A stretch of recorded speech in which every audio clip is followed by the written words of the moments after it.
Now this sculpture here, Yeah. I'm particularly interested in. You told me that you sold that, right? Yes. So will you have produced this work in the early 90s? That's made since I've met you, Fred, like 96, 97. The reason why that's fascinating to me, I thought, oh, he must have done this maybe, you know, in the 30s and 40s when you were a young man. But you are telling me that you got interested in this in the 1990s. Let me put it this way. It was a pose, and I did the pose. Yes. The fact that it was a pose of such daring is what makes you look a second time. And the title I give it emphasizes what you're thinking. It's called I Am Woman, isn't it? Yes. And I thought, that looks like a classical sculpture, or, you know, neoclassical.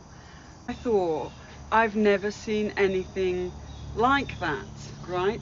Because there's a dissonance between the fact that it's a classical sculpture and then there's the pose. It was done in the context of women's liberation. It becomes a political statement. It leads me on to stuff I was going to ask you about to do with the Charlie perfume, because I would love to read you some of the press around when they were launching this product of Charlie, right? Yeah. Because it was all about the new modern liberated woman. I was interested to hear what you at that time in the early 70s were thinking about women and women's liberation, as you would call it. Like now we would say feminism. Yeah, we would say feminism now, right?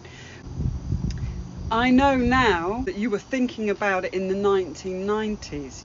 20 years before, in the 1970s, you were involved in doing the product design for Charlie perfume. I was involved in the point of sale objects, the point of sale statements that were put on the counter. I'm reading you a research paper now. Charles Revlon's last new major product, introduced in 1973, exemplified the intersection of changes in society and in the perfume industry. It broke with industry traditions in its name, packaging, positioning, advertising and timing.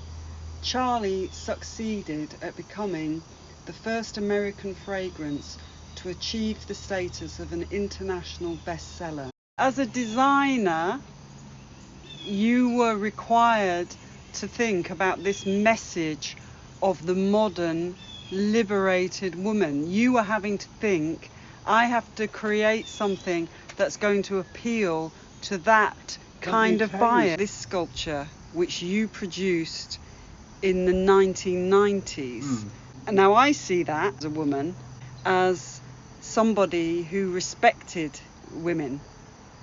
It was only the end product of a process that had already existed for, 2 decades. So my question was, in the 70s, you had to capture this message. Did you believe in that message yourself as a man? Oh, absolutely. I thought maybe you're just a brilliant designer who can absorb a design brief. Politically, I am what's called a liberal. Right. A left-winger. Yeah. I believe in equal opportunity for gays.